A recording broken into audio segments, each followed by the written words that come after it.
దివ్య ధూపమాగ్రాపయామి. ఇప్పుడు అమ్మవారికి ఒక కొబ్బరికాయ సమర్పణ చేయాలి. ఒక కొబ్బరికాయ కొట్టండి.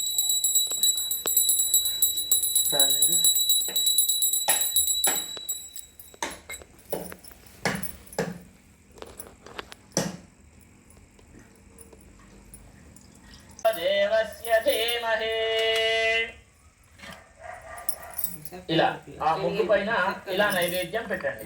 నైవేద్యం పెట్టేసి నీళ్లు ప్రోక్షణ చేసుకుంటూ నైవేద్యం చూపించాలి. ఇప్పుడు చూపించండి అందరు కూడా. ఓం భూర్భువస్సువః తత్సవితుర్వరేణ్యం భర్గో దేవస్య ధీమహి ధియో యో నః ప్రచోదయాత్. ఓం ప్రాణాయ స్వాహా, ఓం అపానాయ స్వాహా, ఓం వ్యానాయ స్వాహా, ఓం ఉదానాయ స్వాహా, ఓం సమానాయ స్వాహా, ఓం సర్వం బ్రహ్మణే నమః. నీళ్లు ప్రోక్షణ చేయండి. మధ్య మధ్య పానీయం సమర్పయామి. హస్తో పాదో ప్రక్షాళ్యం సమర్పయామి. మహానైవేద్యం నివేదయామి. వర మహాలక్ష్మీ దేవ్యై నమః. ఇప్పుడు అమ్మవారికి తాంబూలం పెట్టాలి. అంటే ఒక బ్లౌజ్ పీస్, 2 తమలపాకులు, 2 వక్కలు, 2 అరటి పండ్లు పెట్టుకొని మీ దగ్గర శారీ ఉంటే శారీ కూడా పెట్టేసి ఇప్పుడే తాంబూలం లాగా అమ్మవారికి. ఓం ఒక్కసారి చెప్పండి. ఫూగి ఫలైశ్చ కర్పూరైర్ నాగవల్లి. తోర మనము అమ్మవారికి ముందుగా మనము కట్టాలి.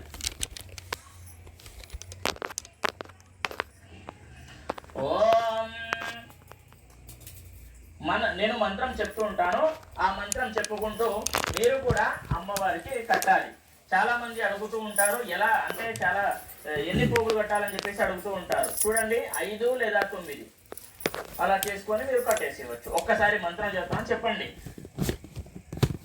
ఓం బధ్నామి దక్షిణే హస్తే నవసూత్రం శుభప్రదం పుత్ర పౌత్రాభి వృద్ధించ మమ సౌఖ్యం దేహి మే రమే. దేహి మే రమే. ఇప్పుడు అలా మనము అమ్మవారికి కట్టాం కదా. ఇప్పుడు మీరు కట్టుకోవాలి. కుడి చేయి కట్టుకోవాలి.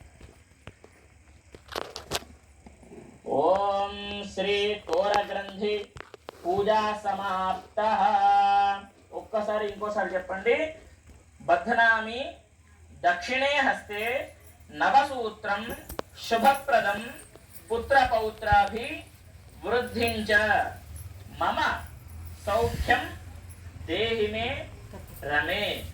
ఈ మంత్రం ఏంటి అని అంటే, తోరము కట్టుకునేటప్పుడు మనము ఖచ్చితంగా ఈ మంత్రం చెప్పుకుంటూ ఆ యొక్క తోరాన్ని మనము కట్టుకోవాల్సి ఉంటుంది అనేది గుర్తుపెట్టుకోండి. ఇప్పుడు తోర సమాప్తం అయింది. ఇప్పుడు ఏంటి అని అంటే, అమ్మవారి యొక్క వ్రతము చదువుతూ ఉంటాను. ఆ యొక్క వ్రతాన్ని మీరు శ్రద్ధగా వినుకుంటూ కూర్చోవాలి. ఇప్పుడు వ్రత కథ ప్రారంభమవుతుంది కాబట్టి శ్రద్ధగా వ్రతాన్ని వినుకుంటూ కూర్చోవాలి. అదే విధంగా చేతిలో అక్షంతలు పట్టుకోండి. పూర్వం శౌనకాది మహర్షులను ఉద్దేశించి సూత మహర్షి ఇలా చెప్పారు. మునులారా, స్త్రీలకు సర్వ సౌభాగ్యాన్ని ప్రసాదించే ఒక వ్రతం గురించి పరమశివుడు పార్వతికి చెప్పాడనమాట. అయితే లోకోపకారం కోసం ఆ పార్వతీదేవి అందరికీ కూడా తెలియజేసింది. ఇప్పుడు నేను కూడా మీకు చెబుతున్నాను కాబట్టి శ్రద్ధగా వినండి. కథ మొత్తం శ్రద్ధగా వినాలి. అయితే పరమేశ్వరుడు ఒకనాడు తన భస్మ సింహాసనంపై కూర్చొని ఉండగా నారద మహర్షి ఇంద్రాది దిక్పాలకులను స్తుతి స్తోత్రాలతో ఆయనను కీర్తిస్తూ ఉన్నారు, ఆ పరమశివుణ్ణి. అయితే ఆ మహోత్తర ఆనంద సమయములో పార్వతి షోడశోపచార పూజలతో పూజించి భక్ష్య భోజ్యాలను నివేదించింది. 9 పోగుల తోరాన్ని చేతికి ధరించి ప్రదక్షిణ నమస్కారాలు చేసింది. మొదటి ప్రదక్షిణ చేయగానే కాలి యందియలు జల్లు జల్లున మోగాయి. రెండో ప్రదక్షిణ చేయగానే హస్తాలకు నవరత్న ఖచ్చిత కంకణాలు ధగధగా మెరిసిపోయాయి. మూడో ప్రదక్షిణ చేయగానే అందరూ సర్వ భరణ భూషితులయ్యారు. వారు చేసినటువంటి వరలక్ష్మి వ్రతం ఫలితంగా చారుమతికి ఆ యొక్క గృహంలో పాటు ఆ పట్టణంలోని అందరికీ కూడా ఇతర స్త్రీలందరూ కూడా ఎంతో ధన కనక వస్తు వాహనాలతో నిండిపోయాయి. ఆ ఊరంతా కూడా వాళ్ళు కూడా ఎంతో మంది ఆనందించారు. వారి వారి ఇళ్ల నుంచి గజత రకరత వాహనాలతో వచ్చి ఇళ్లకు తీసుకెళ్లారు. వారంతా నేపథ్యంలో చారుమతిని వేణోళ్ల పొగుడుతో ఆమెను వరలక్ష్మి వ్రతం గురించి ఎంతో మంచి చేశావు అని చెప్పేసి అందరు కూడా పొగుడుతున్నారు. అదే విధంగా నీకు వచ్చినటువంటి కళ అందరికీ కూడా చెప్పి చాలా మంచి చేశావు, నువ్వు కూడా చేసుకుని మమ్మల్ని కూడా మహాభాగ్యవంతులను చేశావు అని చెప్పేసి ప్రశంసించారు.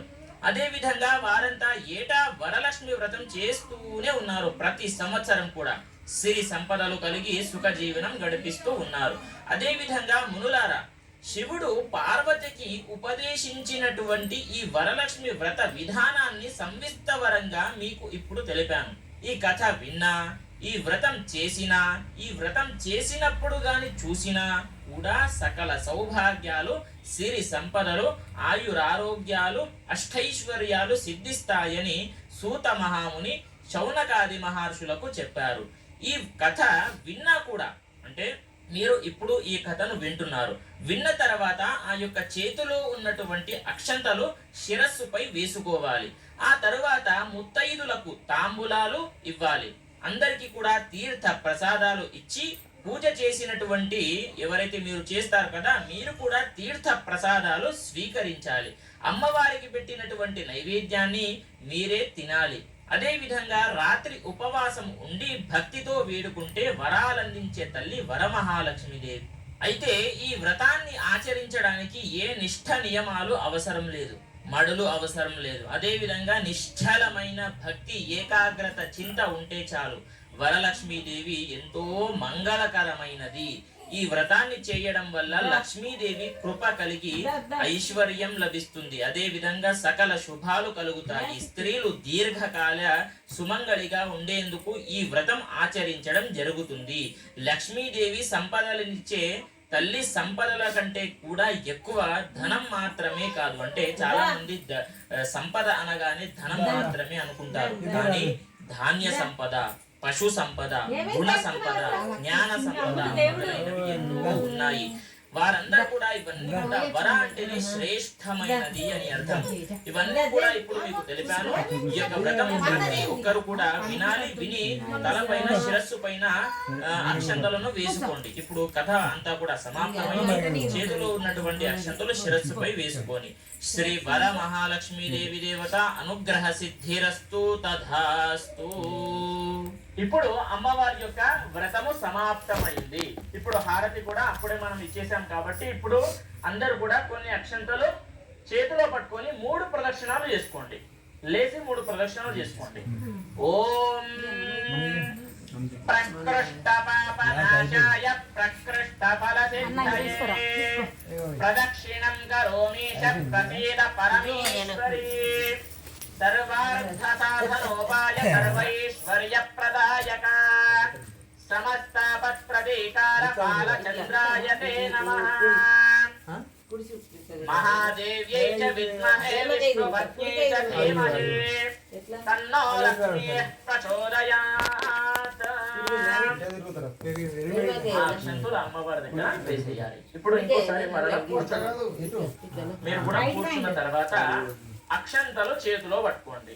ఇప్పుడు ముందుగా మనము గణపతి పూజ చేసాం, తర్వాత అమ్మవారి పూజ చేసాం, అన్ని పూజలు సంపూర్ణంగా చేసాం. ఇప్పుడు దాంట్లో ఏదైనా సరే తప్పు ఉంటే మంత్రంలో గాని, క్రియలో గాని, పూజా సామాగ్రిలు గాని ఎటువంటిదైనా సరే క్షమించి, తక్కువ పడితే క్షమించి సంపూర్ణ ఫలితం ఇవ్వమని చెప్పేసి మనము అమ్మవారిని కోరుకోవాలి. అమ్మవారు ఏంటి అని అంటే పూజా సామాగ్రి అవన్నీ చూడరు, ఎంత పెట్టాను, ఎంత చంద్రాం హిరణ్మయీం లక్ష్మీం జాతవేదో మమావహం.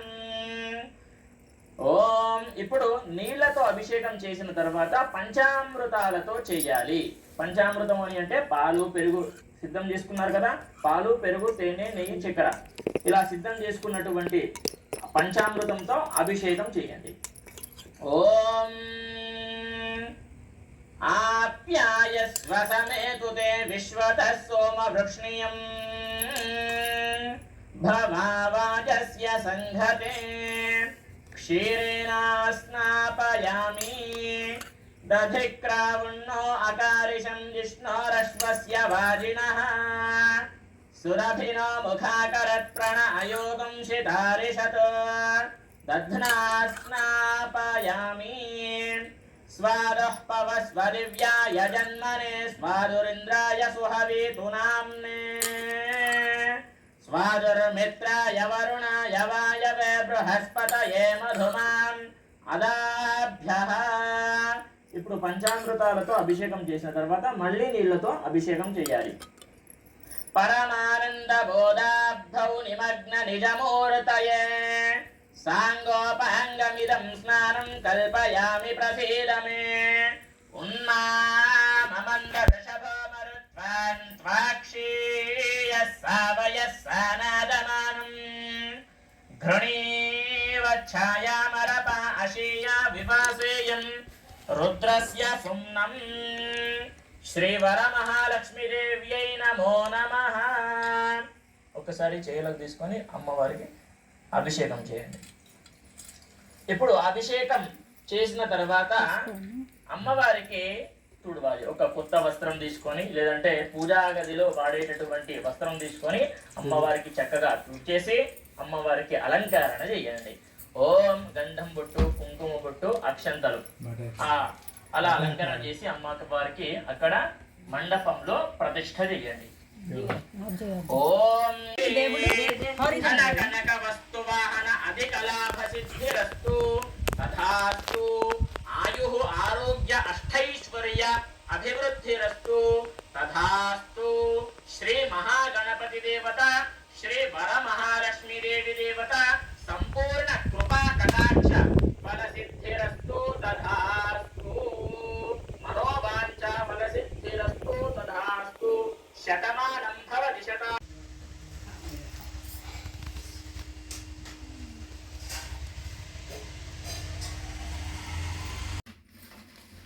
ఓం శ్రీ మహావరలక్ష్మి నమః.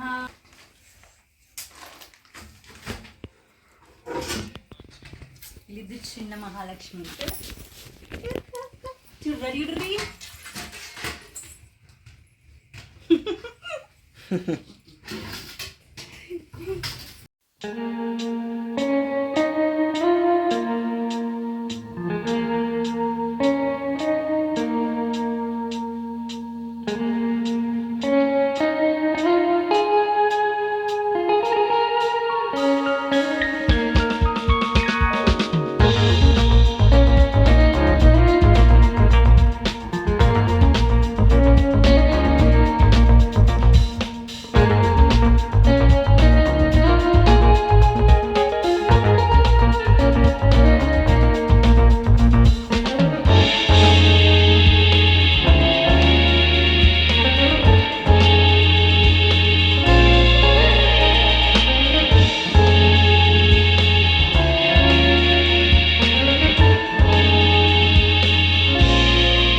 Do you think, I mean,